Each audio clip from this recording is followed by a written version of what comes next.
Has anyone betrayed you? Mabiyayang araw ng Martes Santo, kapanalig. Ito po si Sister Rose Agtarap ng Daughters of St. Paul para sa mabuting balita. Tayo na pong magnilay sa Ebanghelyo ngayon.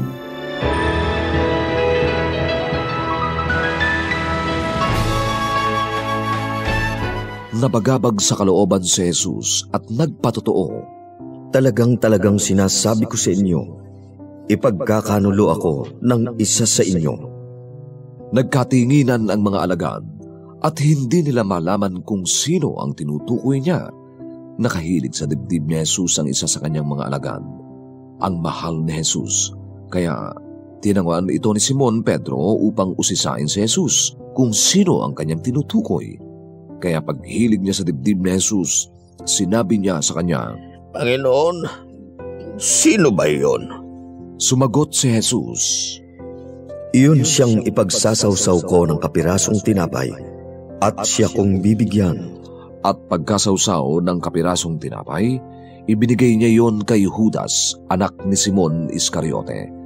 Kasama ng kapirasong ito, pumasok sa kanya si Satanas. Kaya sinabi sa kanya ni Jesus, Gawin mo agad ang gagawin mo. Walang nakaunawa sa mga nakahilig sa hapag kung bakit sinabi niya yon sa kanya. Dahil hawak ni Judas ang pananalapi, inakala ng ilan na sinabi sa kanya ni Jesus, Bumili ka ng mga kailangan natin para sa piyesta o kaya'y mag-abuloy ka sa mga tukha. Kaya pagkakuha niya ng kapirasong tinapay, agad siyang lumabas. Gabi noon, pagkalabas ni Judas, sinabi ni Jesus, Niluwalhati na ngayon ang anak ng tao at niluwalhati rin sa kanya ang Diyos at luluwalhatiin sa kanya ang Diyos at agad niya siyang luluwalhatiin. Mga munting anak, sandali na lamang ninyo akong kasama. Hahanapin ninyo ako. Ngunit gaya ng sinasabi ko sa mga Hudyo, hindi kayo makaparoroon kung saan ako pupunta. Sinabi ko rin sa inyo ngayon. Sinabi sa kanya ni Simon Pedro, Panginoon, saan ka pupunta? Sumagot sa kanya si Jesus, Hindi ka makasusunod ngayon sa akin sa pupuntahan ko. Susunod ka pagkatapos. Winika sa kanya ni Pedro, Panginoon, bakit hindi kita masusundan ngayon? May aalay ko ang aking buhay alang-alang sa iyo. Sumagot si Jesus, Maiaalay mo ang iyong buhay alang-alang sa akin?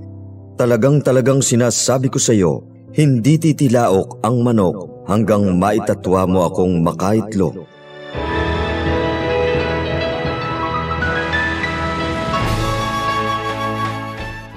Isa na marahil sa pinakamasakit na karanasan ng isang tao, ang pagtaksilan siya ng kanyang minamahal. Betrayal of trust is among the many causes of broken relationships. Maraming magkaibigan ang nagkakasira dahil dito.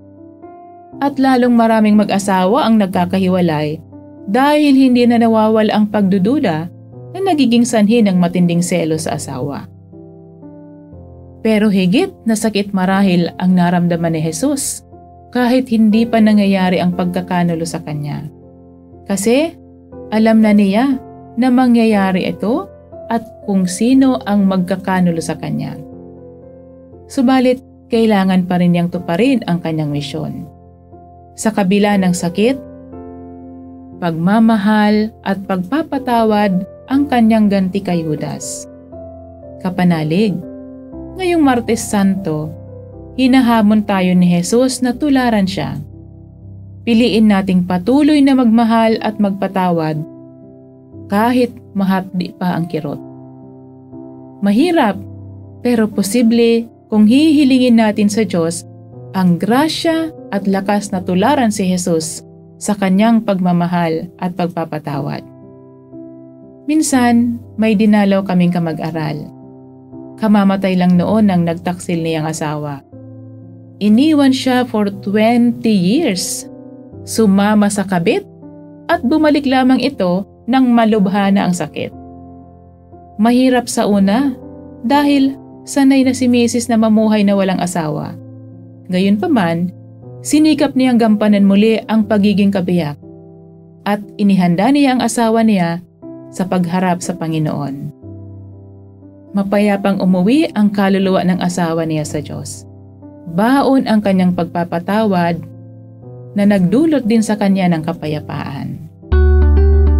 Mga kapanalig, maraming salamat po sa inyong suporta sa aming misyon. Subscribe, like, and follow po Lines sa aming social media accounts. Patuloy po kaming humihingi ng inyong tulong upang maipagpatuloy ang programang ito. Maaari po ninyong ipadala ang inyong love offerings at donasyon sa aming donations channels. Makakaasa po kayo na kasama lagi ang inyong mga intensyon at kahilingan sa aming panalangin araw-araw. Ito pong muli, si Sister Rose na nag-aanyaya sa inyong manalangin. Panginoon, buksan mo ang aming mga puso sa iyong biyaya. Sama-sama nawa kaming maglakbay sa daan ng pagbabalik loob at kalayaan ng may pag-asa, nang maipagdiwang naming ng buong kagalakan ang tagumpay ng Panginoong Hesukristo laban sa kasalanan at kamatayan. Amen.